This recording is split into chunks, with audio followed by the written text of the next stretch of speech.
In 1938, 10 U.S. Navy pilots vanished in the Bermuda Triangle. The Navy's official investigation didn't cite a mystery. It concluded with 2 words: pilot error.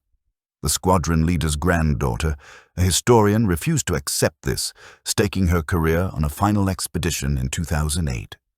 She was hunting for the wreckage 150 miles off the coast of Miami, and with only 3 days of funding left, her sonar detected a cluster of unnatural angles on the ocean floor.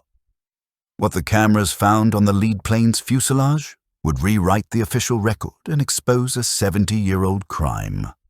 The rhythmic ping of the side-scan sonar was the only sound anchoring Dr. Ara Vance to the present moment, a sterile metronome counting down the final hours of her funding. Outside the reinforced viewport of the Persistence, the Atlantic Ocean was a crushing black void. But here on the bridge, the air was thick with the smell of stale coffee and ozone. It was October 2008, and Ara was 150 miles off the coast of Miami, Florida, hunting ghosts. 15 years of obsessive research had led her here. 15 years spent analyzing 1938 weather patterns, cross-referencing fractured radio triangulation data, and begging skeptical investors to fund a search for 5 BT-1 airplanes that the world had long since written off. The Navy had certainly written them off, concluding their investigation 70 years prior with 2 damning words: pilot error. Those words had ruined her grandfather. Squadron Leader Vance, the man in the center of the old promotional photo taped to her console, had been posthumously blamed for the loss of his squadron and the 9 other men under his command. Ara had dedicated her life to removing that stain. The photo, a black and white image of 10 proud pilots standing in front of their pristine BT-1 planes, was a constant reminder of the injustice. She stared at the monitors, her reflection pale and drawn in the dim light. She had liquidated her assets, staked her academic career, and now it was almost over. They had 3 days of operational capacity left before they had to return to port, defeated. "Anything?" she asked, the word barely a whisper. Kai Thorne didn't look up from his navigation charts. A man in his 50s with a face weathered by sun and skepticism, Kai was the salvage operator Ara had hired. He was also an ex-police detective, a detail Ara found both reassuring and intimidating.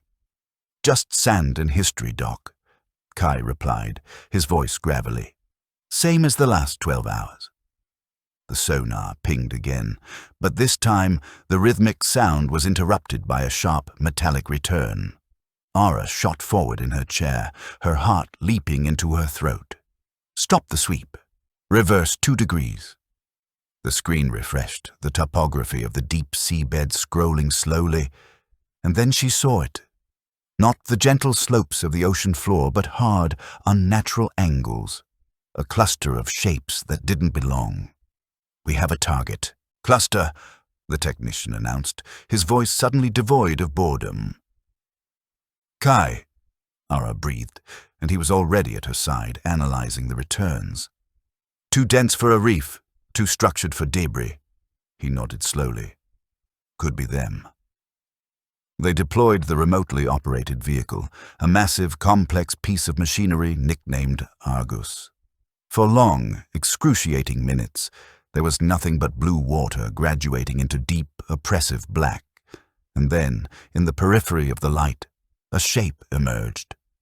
It was indistinct at first, a mound covered in decades of marine growth and corrosion. The shape resolved itself. It was the unmistakable fuselage of an aircraft. A strangled sound escaped Ara's throat. It was real. After all this time, it was real. "Let's get confirmation," Kai said softly. He maneuvered the ROV toward the tail section. As the light swept over the stabilizer, the identification number became visible, stark against the corroded aluminum. NV341. It matched Squadron Leader Vance's lead plane. Within minutes, they located the others. All 5 aircraft lay within a half-mile radius. They hadn't scattered. They had gone down together, maintaining formation even in disaster. But here's where things get really strange. As the ROV circled her grandfather's aircraft, the details emerging from the gloom immediately told a different story than the official narrative. The planes were remarkably intact. They hadn't shattered on impact. The fuselages were largely whole, the wings mostly attached. They were ditched, Ara whispered, the realization dawning. He brought them down controlled. All of them. Kai nodded slowly, studying the angles. Looks like it. Textbook water landing, impressive piloting, especially under those conditions. This was critical. It proved her grandfather hadn't panicked. He hadn't lost control as the Navy inquiry had concluded. But if they ditched successfully, why did all 10 men die? The question hung in the air, unanswered and terrifying. They shifted focus to the engine compartments. Ara knew the BT-1 schematics intimately. She'd studied them for years. Check the main fuel line, she instructed. It's the primary artery. The camera navigated the complex assembly, and what they saw made no sense at all. The hose wasn't ruptured. It was severed. A clean, precise cut, almost surgical. The edges were sharp, angled perfectly across the diameter of the hose. That's not environmental damage, Kai stated flatly, his detective instincts overriding his role as salvage operator. That's intentional. Check the others, Ara said, a terrifying hypothesis forming in her mind. We have to check the other planes now.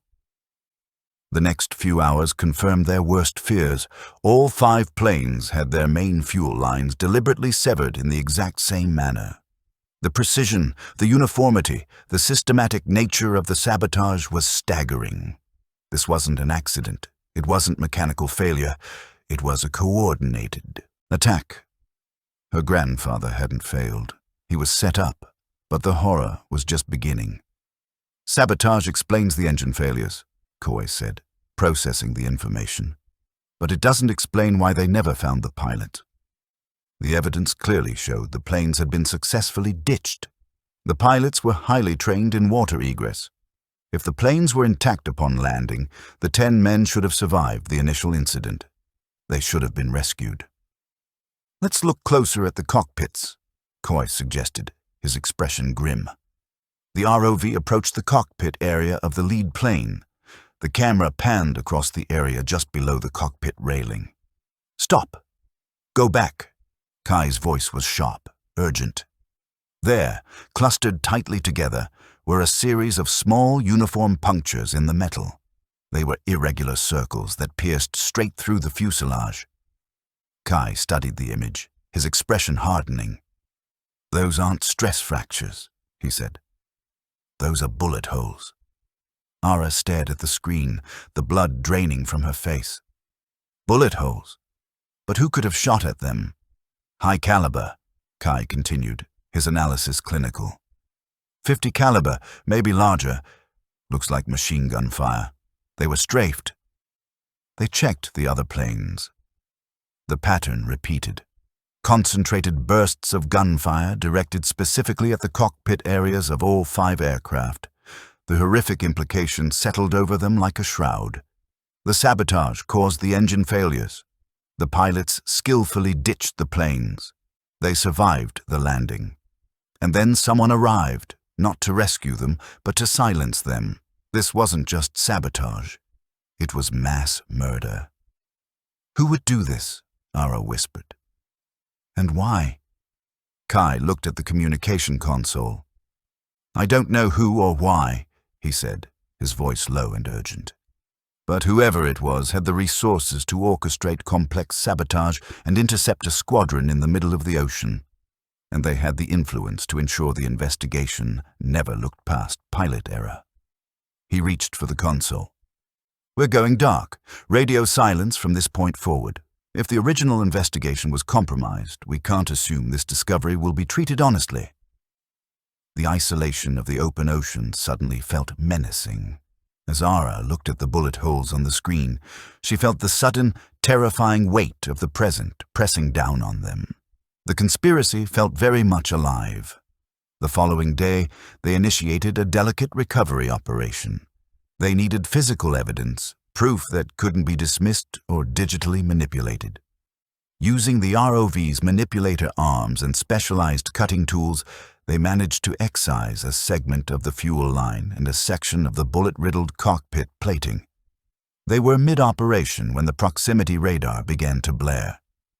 "Incoming vessel," the helmsman announced, his voice sharp with surprise. A contact was approaching rapidly. Kai switched to the radar display, a fast mover, cutting through the waves with aggressive purpose. "Check the AIS," Kai ordered. Nothing. They were running dark, no transponder signal.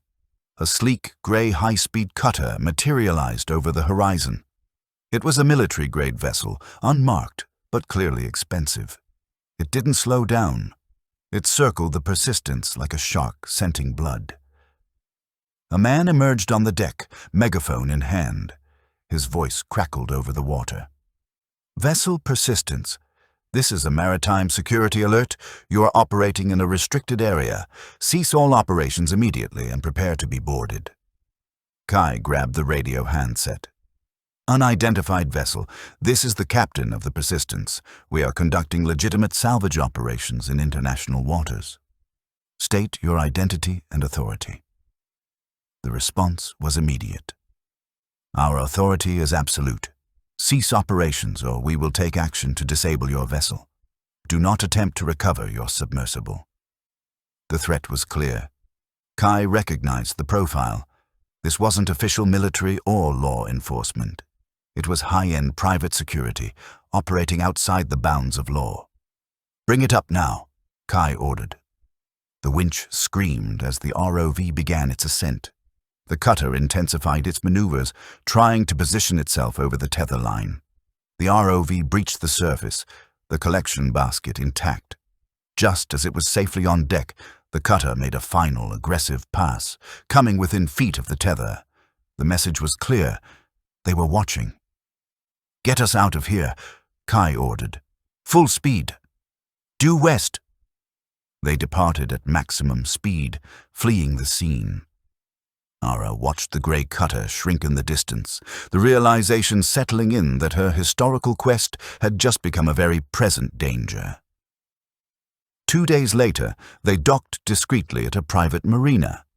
The evidence was transported to a secure warehouse owned by Kai. He called in a favor, bringing in Dr. Eris Thorne, a trusted forensic metallurgist. Thorne's analysis was definitive. "The cuts on the fuel line were made with a high-speed cutting tool," he explained. "The precision is remarkable. This was done by someone who knew exactly what they were doing. Based on the corrosion patterns, the cuts were made within hours of the flight." He turned to the cockpit plating. "The punctures are consistent with high-caliber ammunition, likely .50 caliber machine gun. The impact angles suggest shots fired from above, consistent with a surface vessel firing down. This was an execution." With the physical evidence secured and analyzed, Ara shifted her focus to the motive. The 1938 flight wasn't a routine patrol. It was a high-profile reliability demonstration, the final hurdle before the manufacturer secured a massive military contract. "We need to know who benefited from the failure," Ara said. "Who won the contract when the BT-1 failed?" She dove into historical procurement records. It took hours of searching, but finally, she found it.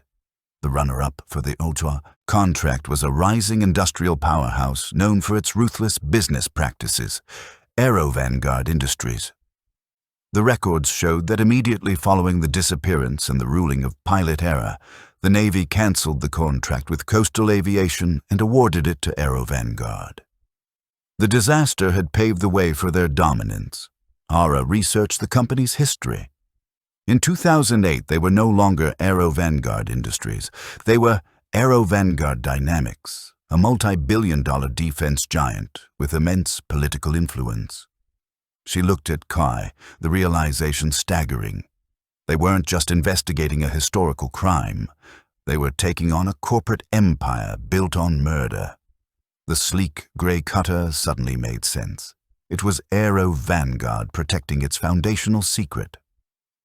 Late that night, Kai sat in the warehouse office monitoring security feeds, and then he saw it, a subtle anomaly on camera 3. A momentary flicker where the image seemed to freeze and then jump forward. A loop. Someone had hacked the security system. They were already inside the warehouse. Kai drew his sidearm and moved silently toward the main warehouse floor.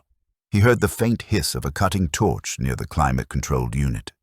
2 men in black tactical gear were working on the lock, but what they carried alarmed Kai the most. They weren't equipped for theft. They carried pressurized tanks with corrosive chemical agents. They were there to destroy the evidence. Kai looked up. The warehouse had a high-pressure fire suppression system. He reached the override panel and pulled the lever. Klaxons began to blare. Emergency lights flashed, the nozzles activated, unleashing a torrent of thick foam. The area was instantly engulfed. A brief, brutal confrontation ensued in the confusion. The intruders were disoriented by the noise and sudden loss of visibility. They abandoned their mission and fled just as sirens began to wail in the distance. Ara arrived as the police were concluding their investigation. They were treating it as industrial vandalism, dismissive of the historical conspiracy theories. "We'll file a report," the detective said politely but firmly. They were on their own. "The warehouse is compromised," Kai said once the police left. "We need to move the evidence now." They worked through the night, transporting everything to a remote, hidden boatyard. With the evidence safe, they needed the human element of the conspiracy. "Someone had to cut those fuel lines," Ara said. "Someone with access to the planes." "We need the ground crew manifests," Kai said.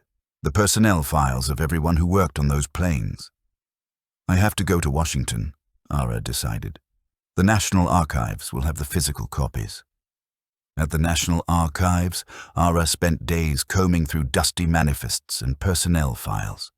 She focused on the aviation machinist mates, the men who would have had the access and knowledge. And then she found him, Bernard Rousseau, an aviation machinist mate who resigned abruptly 2 weeks after the disappearance, right in the middle of the investigation. She requested his complete service jacket, but the response shocked her. "The file you requested is unavailable," the archivist told her nervously. "Sealed by order of the Department of the Navy." Her frustration culminated in a meeting with Rear Admiral Chen. His office was immaculate, his demeanor cold. "Your research is causing complications," Chen said, "regarding a key defense partner." "Are you suggesting the Navy is protecting a corporation at the expense of the truth?" Ara challenged. Chen's expression hardened. "I'm suggesting that your investigation is straying into areas of national security." It was a threat, thinly veiled but unmistakable. As she left, she noticed a man watching her. He was impeccably dressed with sharp, intelligent eyes. Silas Croft. She realized she was being watched. A tense evasion through the DC metro followed, but the message was clear. She was being haunted. Forced to use unofficial methods, Kai used his old police contacts and private databases. They traced Rousseau through several name changes and moves. Finally, they identified a death certificate for a man matching his description in rural Georgia in 1985. They traced the lineage forward to Janice Miller, Rousseau's granddaughter. They drove to Georgia and approached Janice's house cautiously. She answered the door holding a shotgun, her expression guarded. "I don't know anything about that," she said when Ara mentioned her grandfather. "You should leave." "Please, Mrs. Miller," Ara persisted. "We believe your grandfather may have been involved in a historical event that's been covered up for decades." Janice hesitated. "You're not the first ones to ask about him. There were lawyers here a few days ago asking intrusive questions." Aero Vanguard. They were ahead of them, cleaning up loose ends. Ara shared her story, showing Janice the digitized photos from the ROV, the severed fuel lines, the bullet-riddled cockpits. Janice stared at the images, her expression shifting from fear to horror. "They murdered them," she whispered, the shotgun lowering. "Yes," Ara confirmed gently. and we believe your grandfather was forced to participate. We believe he was a victim too." Janice finally opened the door, inviting them inside. She admitted her grandfather was a haunted man, living in constant fear. He said he had a secret, something important, an insurance policy. "Where did he spend most of his time?" Kai asked. "The barn," Janice replied, pointing to a dilapidated structure behind the house. They went to the barn and began searching. Hours passed with nothing found.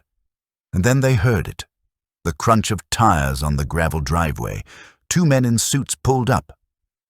The lawyers were back. They hid in the dusty loft, watching as the men questioned Janice. In a moment of desperate searching, Kai noticed a loose floorboard. He pried it open. Inside was a waterproof container. He broke the lock. Inside was a thick, leather-bound ledger. They grabbed it just as they heard the men approaching the barn. They slipped out the back door and ran, stumbling through overgrown fields into the dense woods. Once they felt safe, Ara opened the ledger. It was a confession, a detailed account of the sabotage. Bernie had documented everything. The bribe, a massive sum in 1938. The instructions on how to cut the fuel lines. The specialized tool provided to him, and it named the contact, Robert Quincaid, an executive at Aero Vanguard Industries. "We have them," Ara whispered, tears streaming down her face. "We have the proof." But as they reached the end, a realization hit them. "This only covers the sabotage," Ara said. "Bernie didn't know about the plan to murder the pilots." They needed to identify the ship that intercepted the pilots, the execution ship. Ara investigated Aero Vanguard's corporate structure in the 1930s, focusing on subsidiaries. And then she found it, a small entry detailing the acquisition of Triton Maritime Services, described as specializing in asset protection. They operated a fleet of heavily armed security vessels. She traced the company's history. It was dissolved in the 1950s, but its former headquarters was in an abandoned warehouse district in the Pensacola docks. "If Triton Maritime's operational records still exist," Ara said, "they would be in that abandoned warehouse." The decision to return to Pensacola felt like walking into the lion's den, but they had no choice. Kai devised a gambit, leaking false information that they were moving the evidence that night, creating a distraction. Under cover of darkness, they approached the abandoned Triton Maritime warehouse. The area appeared deserted. They reached the main entrance and slipped inside. The interior was a cavernous void, seemingly stripped bare. They searched the main floor, finding nothing. They climbed to the office area. Still nothing. But Kai stood in the center of the main office, studying the structure. The dimensions don't match, he realized, comparing the room to old blueprints. There's a gap behind this wall. They found a subtle seam in the brickwork. "It's a false wall," Kai said. They pried at the bricks, removing a section to reveal a hidden, sealed archive room. Inside were filing cabinets containing Triton Maritime's operational records. They searched frantically, pulling open drawers. And then they found it. The logbook for a security vessel called the Marauder. The log confirmed the Marauder was in the vicinity of the crash site on the day of the disappearance. This was the intercept ship. Tucked inside the back cover was a sealed operational packet. Ara opened it. Inside were internal memos on Aero Vanguard letterhead, signed by Robert Quincaid. The orders were explicit, chilling. Ensure complete failure of the demonstration. Intercept downed aircraft. Eliminate all witnesses. This was the execution order, the smoking gun. As she photographed the documents, a sudden sound broke the silence. The crunch of tires on gravel outside. Headlights swept across the windows. They heard the main entrance being breached. Footsteps echoed through the warehouse, moving toward the office area. And then Silas Croft stepped into the archive room, followed by armed men.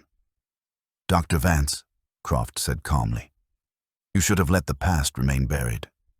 He looked at the camera in Ara's hand. The camera and the original documents. Now. It's over, Croft, Ara said, her voice steady. We have the proof. The execution order, Quincade's signature. We know everything. Croft didn't deny it. You think this is about 10 pilots? This is about the foundation of a corporation that has shaped history. The original contract founded Aero Vanguard. If the BT-1 had succeeded, Aero Vanguard would have ceased to exist. He signaled to his team. Secure them. But Kai saw an opportunity. In a sudden movement, he grabbed a heavy metal fan and hurled it at the light bulb. The room plunged into total darkness. The security team was disoriented, their night vision ruined. Kai tackled Croft. A desperate fight ensued in the darkness. Ara scrambled to secure the camera, shoving it into her waistband. Go now, Kui yelled. They fought their way out of the archive room, stumbling through the opening. They ran across the warehouse floor. Kai pulled down a towering stack of shelving units, creating a barricade of twisted metal. They burst out into the night air and escaped into the industrial maze of the docks, vanishing as sirens wailed in the distance. They didn't stop until they were miles away. They couldn't trust official channels. Their only option was immediate, overwhelming exposure. They stopped at an internet cafe and uploaded the evidence to secure cloud servers. They contacted Liam O'Connell, a Pulitzer Prize-winning investigative journalist. They met him in Atlanta and presented the complete evidence package. O'Connell examined everything meticulously. It's authentic, he finally said. All of it. We need to release it, Ara urged, before they can stop us. We go live in 1 hour. The story broke hours later, a bombshell that exploded across the national media. The headlines were stark. Aero Vanguard accused of mass murder, the 70-year cover-up. The media firestorm was uncontrollable. The public outcry was deafening. The Navy and Department of Justice were forced to react. Admiral Chen was quietly removed. The Navy formally convened a new court of inquiry. Ara testified, presenting the evidence. The court's findings were unanimous. Vindication. The Navy officially overturned the 1938 ruling of pilot error. Squadron Leader Vance and the other pilots were posthumously exonerated. They were awarded the Distinguished Flying Cross. Ara watched the proceedings, tears streaming down her face. She had done it. She had cleared her grandfather's name. The fallout was catastrophic for Aero Vanguard. Their stock plummeted. The government suspended all contracts. The Department of Justice launched criminal investigations. FBI agents raided their headquarters. Silas Croft was arrested while attempting to flee the country. Several high-level executives were indicted. The corporation was dismantled, its legacy forever tainted. Months later, in the spring of 2009, Ara stood on the tarmac at Naval Air Station Key West. She was attending a memorial service for the lost squadron. The ceremony was attended by the families of the victims. A flyover of modern naval aircraft honored their memory, the missing man formation leaving a void in the sky. Ara thought about the journey that had brought her here. She had started this quest to clear her family name. She had achieved that and so much more. She had uncovered a conspiracy, exposed a corporation built on murder, and brought justice to the victims. She established a foundation dedicated to investigating historical injustices, ensuring that the silenced voices of the past were heard. Her grandfather's legacy was finally secured, not as a failure, but as a hero. And Ara had forged a legacy of her own. She looked out at the ocean, the vast expanse stretching to the horizon, and whispered a final farewell. The ghosts were finally at peace.